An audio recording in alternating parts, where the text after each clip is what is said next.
Movie की शुरुआत में हम एक बच्ची को देखते हैं जिसका नाम मल्ली है।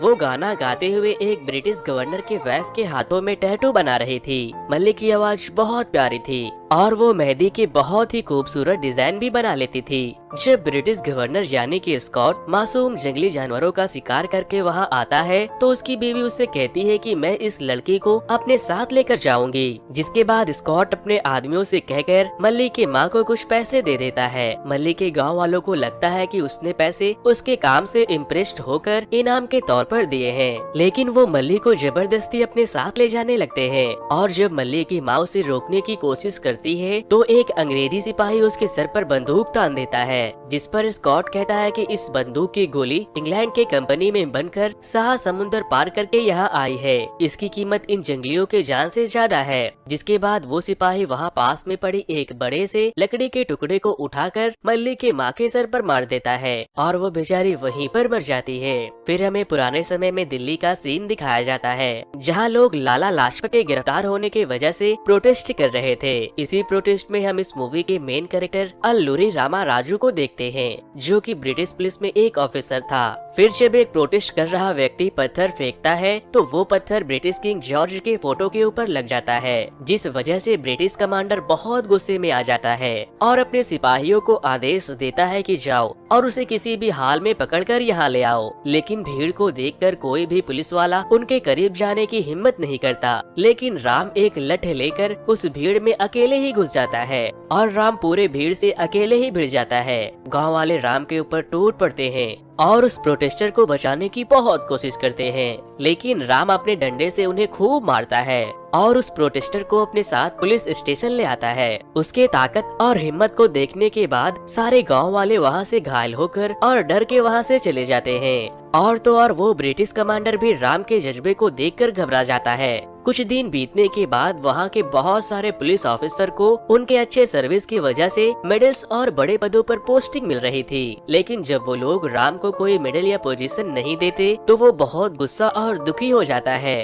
फिर एक दिन निजाम का एक खास आदमी एडवर्ड से मिलने आते हैं। वो उसे बताते हैं कि हाल ही में जब स्कॉट सर अपने परिवार के साथ आदिलाबाद आए थे तो वो अपने साथ गोंडों की एक बच्ची को ले आए, इसीलिए नवाब साहब चाहते हैं कि आप उसे वापस लौटा दो। जिस पर एडवर्ड बोलता है तो क्या हुआ, गोंडों के सींग होते हैं क्या? वो उन्हें बताते हैं कि सर वो बहुत ही भोले भाले भेड़ों की तरह है, हर जुल्म को चुपचाप बर्दाश्त कर लेते हैं, लेकिन जब उनके झुंड का एक भी मेमना खो जाता है तो वो लोग पागल हो जाते हैं। इसीलिए उन लोगों का एक गडरिया होता है जो दिलो जान से उनकी हिफाजत करता है। मैं यहाँ आपको यही बताने आया हूँ कि वो गडरिया दिल्ली आ गया है और वो उसे लिए बिना वापस नहीं जाएगा, चाहे उसके लिए उसकी जान ही क्यों ना चली जाए। जिसके बाद एडवर्ड अपने सारे ऑफिसर को बुलाकर उसे ढूंढने को कहता है। स्कॉट की बीवी कहती है कि जो कोई भी उसे ढूंढ कर लाएगा मैं उसे स्पेशल ऑफिसर बना दूंगी। तभी राम वहाँ पर आकर कहता है कि आपको वो गडरिया जिंदा चाहिए या फिर मुर्दा। अब हमें दिल्ली से थोड़ी दूर एक जंगल का सीन दिखाया जाता है जहाँ हम इस मूवी के दूसरे मेन कैरेक्टर कोमाराम भीम को देखते हैं। वो अपने सर पर खून डालकर जंगली जानवर को अट्रैक्ट करने की कोशिश कर रहा था और यहाँ पर भीम और शेर की लड़ाई होती है और वो किसी भी तरह से उस शेर को बेहोश करके पकड़ लेता है। फिर हम देखते हैं कि भीम मुसलमान बनकर वहाँ से निकलता है और एक मोटरसाइकिल रिपेयरिंग शॉप पर जाता है। भीम एक हिंदू था लेकिन अपनी पहचान छुपाने के लिए अख्तर बन के एक मुस्लिम फैमिली का बेटा बनकर रहता था और वो लोग उसकी असलियत जानने के बाद भी उन्हें अपने घर में पनाह दे रहे थे। राम उसे ढूंढने के लिए कुछ क्रांतिकारियों की रैली में जाता है जहाँ पर कुछ क्रांतिकारी अंग्रेजों के किए गए अत्याचारों के खिलाफ आवाज उठाने की बातें कर रहे थे। राम कहता है कि सबसे अच्छा यही होगा कि हम लोग स्कॉट का ही कत्ल कर दे। जिसके बाद भीम का एक आदमी जिसका नाम लच्छू था वो राम से पूछता है कि क्या ऐसा हो सकता है। राम कहता है हाँ क्यों नहीं। लच्छू से कहता है कि भाई क्या आप मेरे भाई से मिलने चलोगे, हमें आपकी सलाह की बहुत जरूरत है। राम कहता है हाँ हाँ क्यों नहीं। लच्छू से अपने साथ लेकर जाने लगता है और तभी रास्ते में एक चेक पोस्ट पड़ने की वजह से लच्छू को ये समझ में आ जाता है कि वो एक पुलिस वाला है, इसीलिए वो वहाँ से भाग जाता है। राम उसका पीछा तो करता है लेकिन वो उसे नहीं पकड़ पाता।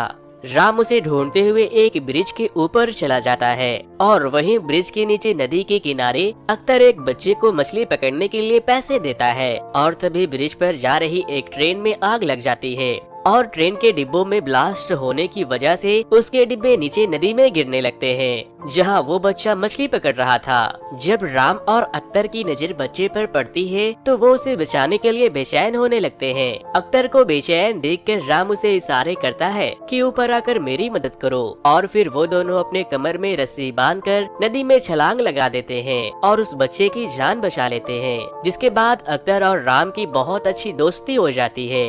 अख्तर राम को अपने घर ले जाता है जहां वो उसे अपने अम्मी अब्बू से मिलवाने के साथ साथ उसे खाना भी खिलाता है। फिर एक दिन जब राम और अख्तर जा रहे थे तब अख्तर की नजर एक अंग्रेज लड़की पर पड़ती है।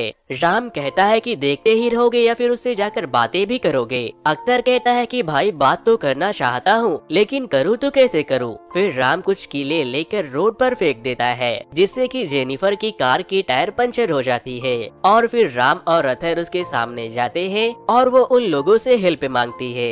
अख्तर उसे बातें करने की कोशिश करता है लेकिन उसे इंग्लिश नहीं आती थी, लेकिन राम को इंग्लिश आती थी। इसीलिए राम जेनिफर से बातें करके उसे अख्तर के साथ भेज देता है। जेनिफर उसे लेकर बाजार जाती है और वो उसे बताती है कि मुझे एक छोटी लड़की के लिए कपड़े लेने हैं। जिसके बाद अख्तर फौरन एक बैंगल्स के शॉप पर जाता है और एक बैंगल्स को खुद से डिजाइन करके उसे दे देता है और कहता है कि उसे ये मेरे तरफ से दे देना, उसे जरूर पसंद आएगा। और तभी वहाँ पर जेनिफर के सोल्जर्स आ जाते हैं और उन्हें अपने साथ लेकर जाने लगते हैं। वो वहाँ से जाते जाते अख्तर को एक इनविटेशन कार्ड देती है। अख्तर उस कार्ड को ले जाकर राम को दिखाता है जिस पर राम कहता है कि तुम्हें उसने पार्टी में बुलाया है। अख्तर कहता है कि तुम भी मेरे साथ चलो और फिर राम उसे अपने कपड़े देता है और दोनों साथ में पार्टी में जाने के लिए तैयार होते हैं। दूसरी तरफ मल्ली उन चूड़ियों को देखकर बहुत खुश हो जाती है। फिर जब वो लोग पार्टी में जाते हैं तो जेनिफर उन्हें देखकर बहुत खुश होती है, लेकिन कुछ अंग्रेज अख्तर के डांस को देखकर उसकी बेइज्जती करने लगते हैं। जिसके बाद राम और अख्तर अपना देसी डांस उन्हें दिखाते हैं तो उनका फ्यूज ही उड़ जाता है। वो अंग्रेज उन्हें उनके ही डांस में हराने की कोशिश करते हैं, लेकिन वो सारे के सारे थककर हार मान लेते हैं और अख्तर आखिरी तक डांस करता ही रहता है। और फिर हम देखते हैं कि राम अख्तर को अपने कंधे पे उठाकर लेकर जा रहा था क्योंकि अख्तर के पैरों में बहुत दर्द हो रही थी। तभी पीछे से जेनिफर आती है और फिर वो उसे अपने साथ अपने पैलेस में कॉफी पीने के लिए बुलाती है, जहाँ जाने का इंतजार अख्तर बहुत दिनों से कर रहा था। वो वहाँ जाने के बाद वहाँ के चीजों को घूरने लगता है, लेकिन तभी एक ऑफिसर अख्तर को मार के उसे वहाँ से भगाने लगता है। जिसके बाद जेनिफर उसे धमकाती है तो वो उसे छोड़ देता है। जेनिफर अख्तर से उस सोल्जर के बर्ताव के लिए माफी मांगती है।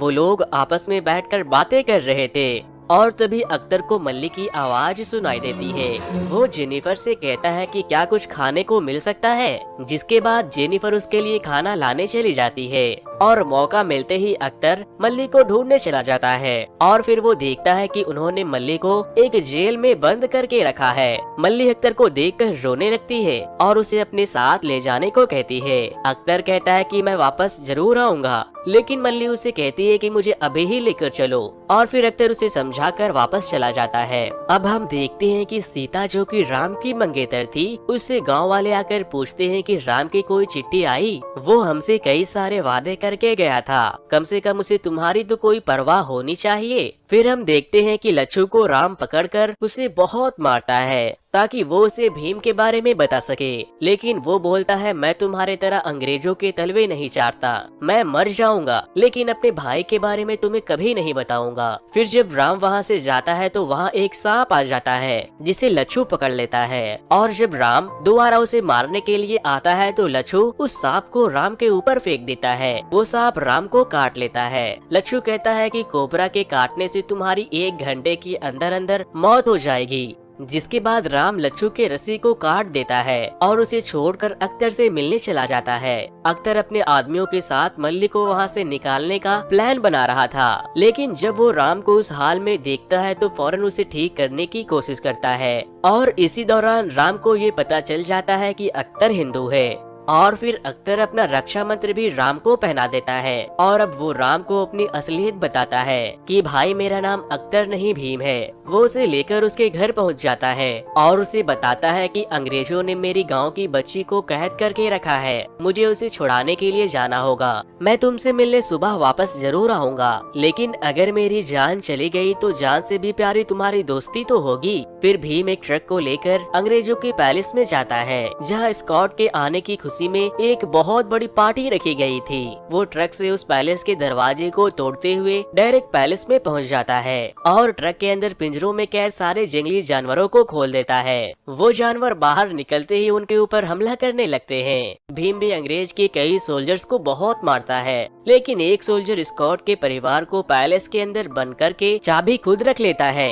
लेकिन अथर उसे मारने के बाद उसे चाबी छीनकर पैलेस के दरवाजे को खोलने ही वाला था कि तभी राम एक रथ पर सवार होकर वहां आता है और भीम को सरेंडर करने को कहता है। लेकिन वो उसे कहता है कि हम भाई के जैसे हैं, मेरी कोई गलती नहीं है, उन्होंने मेरी बच्ची को किडनैप करके रखा है। राम भीम को बहुत मारता है। पहले तो भीम राम को अपना दोस्त समझकर बहुत मार खाता है, लेकिन बाद में वो उसे बहुत मारता है। दोनों एक दूसरे से कम नहीं थे। फिर अख्तर पैलेस के छत पर चढ़ जाता है और राम भी उसके पीछे जाता है, लेकिन भीम राम के सीने पर एक नुकीले हथियार से वार करके मल्ली को लेने के लिए नीचे कूदने ही वाला था कि तभी राम रक्षा मंत्र से उसे बांधकर पकड़ लेता है और कहता है कि सरेंडर कर दो भीम, वरना मल्ली मारी जाएगी। जिसके बाद वहाँ के गवर्नर राम को स्पेशल ऑफिसर बना देते हैं और उसे हथियारों के पूरी देखरेख की जिम्मेदारी भी दे दी जाती है। अब हमें पास्ट का सीन दिखाया जाता है, जहाँ राम के पिता वेंकटा रमाराजू भी अंग्रेजों के लिए काम किया करते थे,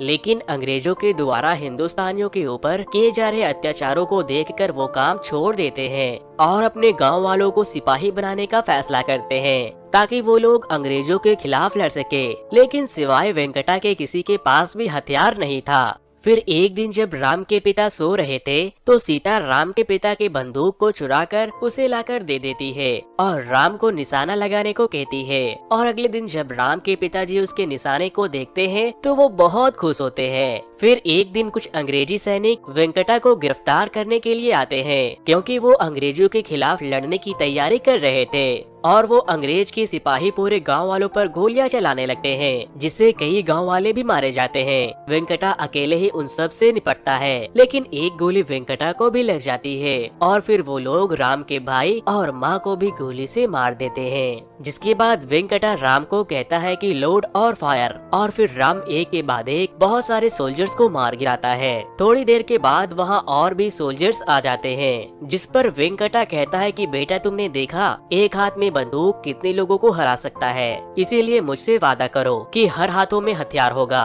और फिर वो अपने बॉडी में बॉम्ब लगाकर उन बाकी के सैनिकों के करीब चला जाता है और राम को शूट करने को कहता है। और जब राम शूट करता है तो वेंकटा के शरीर में लगे बॉम्ब ब्लास्ट हो जाते हैं और वो सारे अंग्रेज के सोल्जर मारे जाते हैं। फिर हमें प्रेजेंट का सीन दिखाया जाता है, जहां स्कॉट की डायन बीवी उससे कहती है कि मैं उसे खून से लथपथ देखना चाहती हूं और उससे घुटने टेक कर माफी मंगवाना चाहती हूं, ताकि कोई भी हिंदुस्तानी फिर कभी दोबारा बगावत करने की कोशिश न करे। राम भीम को बीच बाजार में ले जाकर बहुत मारता है, लेकिन वो अपने दर्द को कम करने के लिए लगातार गाने गाते रहता है, लेकिन वो अपने घुटने को टेकने के लिए तैयार नहीं होता। जिसके बाद स्कॉट की बीवी राम को एक कीले लगे हुए चाबुक देती है और कहती है कि मुझे उसके खून से बनी नदी देखनी है, और फिर राम उसे घुटने टेकने को कहता है। भीम को गाते और मार खाते हुए देखने के बाद वहाँ खड़ी भीड़ उन लोगों के ऊपर हमला कर देती है, जिसके बाद राम भीम को वहाँ से बचाकर एक वैन में बैठा देता है और वहाँ से लेकर चला जाता है। फिर रात को राम वापस से उसी जगह पर जाता है जहाँ पर भीम का खून गिरा था, और तभी राम के वो चाचा वहाँ आते हैं जो उनके पिता के समय से अंग्रेजों के लिए काम किया करते थे और अंग्रेजों के अंदर की खबर उन लोगों तक पहुंचाया करते थे। वो बताते हैं कि इस बार बंदूकों की कंसाइनमेंट की डिलीवरी के लिए तुम्हें चुना गया है, लेकिन राम कहता है कि मैं नहीं जाऊंगा क्योंकि परसों सुबह भीम की फांसी भी है, मुझे उसे बचाना होगा। राम के चाचा उसे समझाने की बहुत कोशिश करते हैं कि तुम जिस काम के लिए आए हो वही करो, लेकिन वो नहीं मानता। अगले दिन राम सारे बंदूकों को खराब कर देता है जो भीम के फांसी के वक्त तैनात सोल्जर्स को दिए जाने वाले थे। और फिर जब वो लोग भीम को वहाँ से लेकर जा रहे थे तो राम के चाचा भीम को एक ब्लेड दे देते हैं और फिर राम और गवर्नर अपने कार में बैठकर फांसी वाले जगह पर जाने के लिए निकल जाते हैं। लेकिन स्कॉट को ये एहसास हो जाता है कि कुछ गड़बड़ है और फिर वो राम के कार पर फायर कर देते हैं, जिससे कि राम की कार की एक्सीडेंट हो जाती है और उसके पीठ में एक नुकीली लकड़ी भी गिर जाती है। लेकिन वो किसी भी तरह खुद को संभालते हुए उन सैनिकों से मल्ली को बचाता है और अब भीम भी अपनी रस्सी को काटकर उन सिपाहियों को बहुत मारता है। सिपाहियों के बंदूक में गोली नहीं होने की वजह से वो लोग नाकाम होते जा रहे थे, लेकिन तभी एक सोल्जर बंदूक में दूसरी गोली डालकर फायर कर देता है, लेकिन राम उसे पहले ही मार देता है और भीम राम को मारकर वहां से मल्ली को लेकर भाग जाता है। स्कॉट के सैनिक मल्ली और भीम के साथ साथ उसके अम्मी अब्बू और दोस्तों के तलाश में पूरी जगह की छानबीन कर रहे थे। उन लोगों को अंग्रेजों से बचने के लिए हर दूसरे दिन जगह बदलना पड़ रहा था। फिर एक दिन वो लोग सीता के गांव में जाते हैं, जहां जब पुलिस चेकिंग के लिए आती है तो सीता बोलती है कि साहब हमारी मदद करो, हम सबको चेचक हो गया है। जिसके बाद वो लोग इन्फेक्टेड होने के डर से उस जगह को छोड़कर चले जाते हैं। फिर भीम सीता का शुक्रिया करता है। सीता उसे बताती है कि मेरा मंगेतर भी अंग्रेजों के लिए काम करता है, लेकिन वो किसी मकसद से वहाँ है। लेकिन अब उन लोगों ने उन्हें गिरफ्तार कर लिया है क्योंकि उन्होंने अपने एक दोस्त की मदद की थी और अब कल उनकी फांसी है। और अंग्रेजों ने मुझे एक खत देकर ये बताया है कि 2 दिनों के बाद उसकी लाश को लेने आ जाना। जिसके बाद भीम सीता के गले में वैसे ही लॉकेट को देखता है जो कि राम के गले में भी था। वो उसे पहचान लेता है कि ये राम की मंगेतर है। सीता भीम को राम के सारे मकसद और बलिदान के बारे में भी बताती है। जिसके बाद भीम सीता से माफी मांगता है और कहता है कि आपने जो अनाज इस भूखे को खिलाया है, मैं उसकी कसम खाकर कहता हूँ मैं राम को सीता के पास जरूर लेकर आऊंगा। और फिर भीम जेनिफर की मदद से उस जगह पर पहुंच जाता है जहां पर राम कैद था। भीम गुस्से में आकर उस गड्ढे के दरवाजे को खोलकर राम को बाहर निकाल लेता है, लेकिन राम चल नहीं पा रहा था, इसीलिए भीम उसे अपने कंधों पर उठा लेता है। और यहाँ पर हमें एक बहुत ही जबरदस्त फाइट सीन देखने को मिलती है।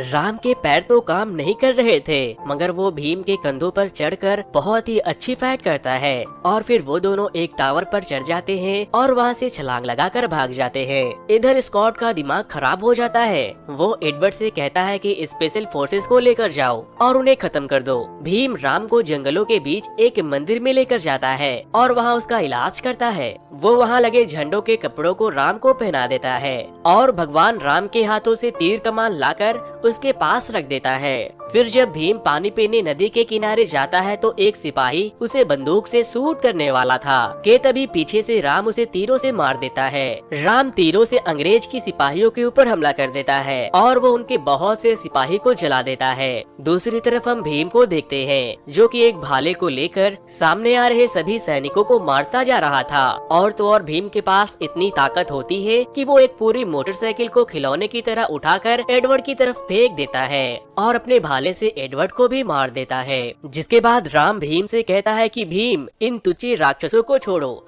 महासुर का श्रृंगार करना है तो आओ। और फिर राम एक घोड़े पर और भीम एक बैग पर से स्कॉट के महल की तरफ बढ़ते हैं। भीम अपने बैग को एक स्लोप पर ले जाकर उड़ा देता है और राम उसे तीर से मारकर जला देता है और वो बैग जलते हुए सीधे हथियारों के गोडाउन में जाकर गिरती है, जिससे वहाँ बहुत बड़ा धमाका होता है और भीम वहाँ जाकर कुछ हथियार जमा करने लगता है। और अब स्कॉट देखता है कि उसकी बीवी के साथ साथ उसके सारे लोग भी मारे गए हैं। और तभी भीम वहाँ पर बहुत सारे हथियारों को लेकर आता है और बोलता है कि हर हाथ में हथियार होगा, जो कि राम के पिता का सपना था। फिर राम स्कॉट से बोलता है कि इंग्लैंड में बनी और 7 समुंदर पार करके आई इस बुलेट की कीमत किसी देसी के जान से बहुत ज्यादा है, तुम इस कीमती बुलेट को फेंक कैसे सकते हो। और फिर वो भीम को कहता है कि इसे लौटा दो और भीम स्कॉट को शूट करके मार देता है। मूवी के एंड में हम देखते हैं कि राम पूरे हथियारों से भरे ट्रक को लेकर सीता से मिलने जाता है और जेनिफर भी अब भीम को पसंद करने लगी थी। इसी के साथ ये मूवी यहीं पर खत्म हो जाती है।